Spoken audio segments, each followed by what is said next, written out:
tous. Avant toute chose, je voudrais vraiment bénir le Seigneur pour cette journée qu'il nous a donnée, cette opportunité qu'il nous donne d'apprécier encore ce qu'il fait dans nos vies. Et l'objectif de cette vidéo est de témoigner de ma vie, de témoigner de chaque chant, de l'histoire de chaque chant. Comme me l'a suggéré mon mari et mon frère. Et il me disait, Pascal, ce serait bien vraiment d'accompagner chaque chant du témoignage du chant, parce que ce sont des chants, comme on dit, composés, des chants inspirés. Et donc voilà, c'est la raison pour laquelle je fais ce partage avec vous. Et je souhaite vraiment que ça puisse aider, que ça puisse fortifier, que ça puisse vraiment parler, puisque je crois qu'on est tous à traverser des choses dans nos vies. Et parfois de savoir que quelqu'un d'autre a traversé tel ou tel moment et que Dieu était là et Dieu a manifesté sa présence par une parole d'encouragement, par une action quelconque.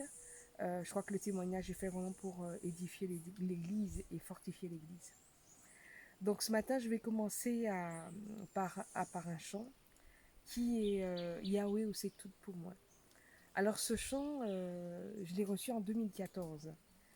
En 2014, bon, c'était autour d'un événement humainement parlant qu'on pourrait dire tragique ou grave. C'est le décès de mon père. Et à l'époque, mon père était hospitalisé en Martinique, à la Ménard. Et donc il a subi ce qu'on appelle une triple, comment ça s'appelle, au niveau des artères, là, un triple pontage. Donc l'opération s'est pas très bien passée. Alors si bien que les médecins nous ont dit le lendemain, oh là là, votre père, c'est quoi comme homme? Est-ce que c'est un surhomme? Parce que tellement il pensait que le fait d'avoir survécu à ça était dû au fait qu'il vraiment il avait une grosse constitution, une bonne constitution. Et ils nous ont dit vraiment votre père est sorti de loin, patati patata. Donc il faut savoir que j'avais déménagé en Martinique quelque temps pour assister mon père.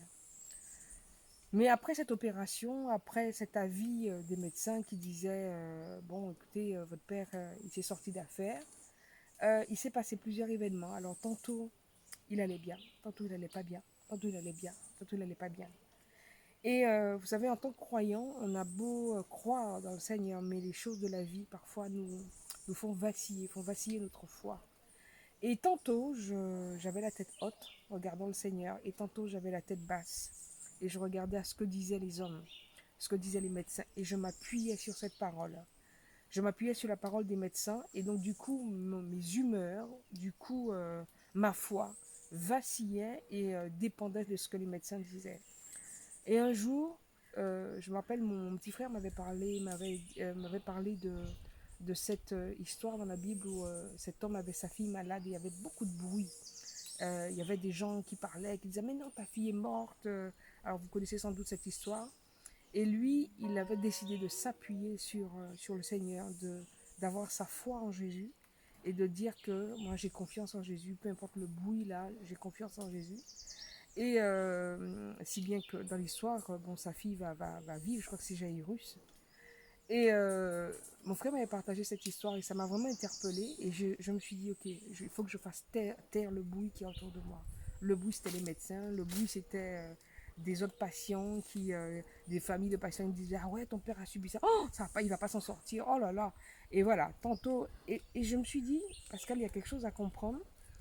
Appuie-toi sur Dieu. Regarde qu'à lui. Et j'ai pensé beaucoup à Étienne à l'époque, qui regardait au Seigneur, qui avait vu Jésus-Christ debout à la droite du Père. Et je me suis dit, Pascal, il y a quelque chose à apprendre de ce que Dieu te donne de comprendre. Et je me suis dit, il faut que je m'appuie sur mon Dieu, que je regarde à lui. En plus, j'ai souri parce que je me suis dit, mais Pascal, il y a une image qui m'est venue en tête, mais je crois que cette image ne venait pas de moi, mais venait vraiment bien du Seigneur, qui me disait, tu vois, les poules, elles sont toujours la tête très près du sol, elles picorent comme ça. Et moi, je voudrais que que tu sois comme l'aigle, que tu prennes de la hauteur, que tu prennes de la distance et que je veux dire, que tu navigues en plein air, que tu navigues en altitude avec moi, là où je suis, dans les lieux élevés.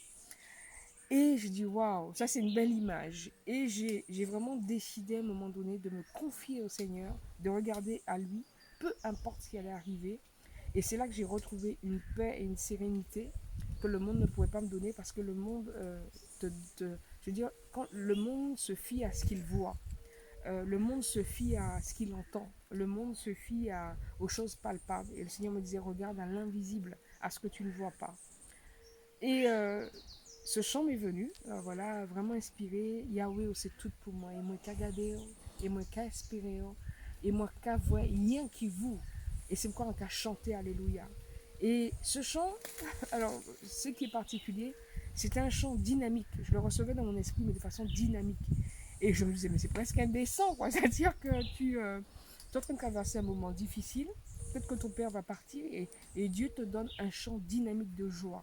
Et c'est là où j'ai vu que la notion de joie, la notion de dynamisme, même en musique, n'a rien à voir avec l'état de paix ou même l'état de gravité des choses spirituelles. Le Seigneur me donnait cette cadence-là, et parce qu'en fait, sa joie, sa paix sont des choses qui sont, ce sont des états qui ne sont pas liés aux circonstances de la vie. Mon père va partir, mon père va décéder, finalement, quelques temps après, mais ce que Dieu va me donner à travers ce chant, c'est cette paix, cette sérénité et cette joie qui ne dépend pas des circonstances. Voilà, c'est l'histoire de ce chant. Yahweh, c'est tout pour moi. Et donc, ce que je pourrais te dire, c'est quel que soit ce que tu vois, quel que soit ce que tu entends, quel que soit même de ce que j'appelle la réalité, ce qui est visible, ce qui est palpable, la vérité est tout autre. Et la vérité dans cette affaire, c'est que mon père savait qu'il allait partir, mon père nous l'avait dit qu'il allait partir, et qu'il est bien auprès du Seigneur, parce que la mort devant le Seigneur, et quand on est en Christ, n'est rien, n'est qu'un passage et vers un temps de félicité, un temps de paix, un temps de, je veux dire, je veux dire, de béatitude parfaite auprès du Seigneur. Voilà, j'espère que ce témoignage vous a vraiment encouragé, et c'est l'histoire de Yahweh, c'est tout pour moi. À bientôt.